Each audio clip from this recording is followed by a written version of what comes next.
بسم اللہ الرحمن الرحیم۔ 4 رجب سے متعلق جن حضرات کی فاتحہ دی جاتی ہے، جن کو سلاطین اربع کہا جاتا ہے، یہ در حقیقت جہات اربع میں اوتاد اربع ہیں۔ اوتاد ولی کی ایک قسم ہے، جیسے قطب، ابدال، غوث ہوتے ہیں، تو یہ اوتاد اربع ہیں۔ اور یہ جو ان کے اسما ہیں، خواجہ عبد الکریم، خواجہ عبد الرحیم، خواجہ عبد الرشید، خواجہ عبد الجلیل، یہ ان کے اصل نام نہیں ہیں، بلکہ یہ نام ان کے عہدوں کے مطابق ان کو دیے گئے ہیں۔ جیسے کہ ہر غوث کا نام عبداللہ اور اس کے دونوں وزیروں کے نام عبد الملک اور عبد الرب ہوتے ہیں۔ اور جو اس عہدے پر، اس مقام پر جو حضرات یہ فائز ہوتے ہیں، ان کے بظاہر کوئی بھی نام ہو، لیکن باطن میں اور اس عہدے کے لحاظ سے ان کو یہی اسما دیے جاتے ہیں، اور ان کے آپس میں انہی اسما سے ہی ان کا تعارف ہوتا ہے۔ اسی سے متعلق اور یہی 4 رجب کی فاتحہ سے متعلق ایک عمل فتاوی رضویہ میں اعلیٰ حضرت سے بھی منسوب ہے، جو اعلیٰ حضرت سے سوال کیا گیا اور پھر آپ نے اس کے متعلق جو ہے وہ جواب دیا۔ اس کے اندر بھی اعلیٰ حضرت اسی طریقے سے بیان فرماتے ہیں، اور یہی 4 رجب کا عمل ہمارا معمول ہے۔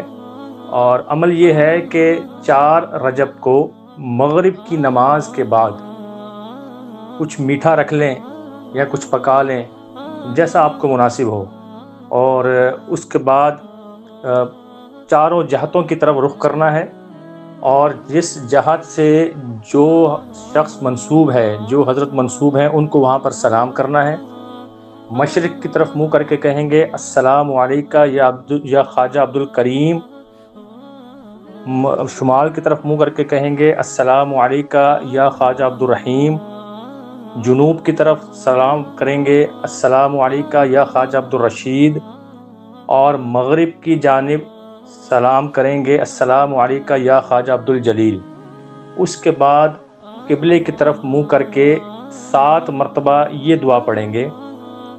اللہم انت قدیم ازلی تنزیل العلل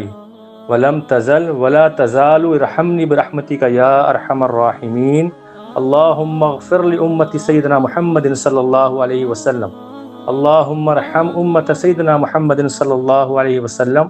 اس کے بعد 3 مرتبہ درود پاک پڑھیں گے، پھر فاتحہ دیں گے، اور وہ فاتحہ دینے کے بعد اس کا ثواب ان چاروں حضرات کو پیش کر کے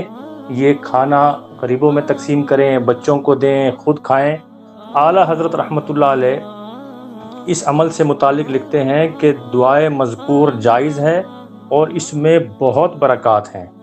اور اس کا تجربہ ہم نے کیا بھی ہے کہ جو اس فاتحہ کو دلاتا ہے اور جو اس عمل کو کرتا ہے، اللہ تعالیٰ اس کے رزق کو کشادہ فرما دیتا ہے، اور جو رزق کی جو بھی رکاوٹیں ہوتی ہیں وہ دور ہو جاتی ہیں۔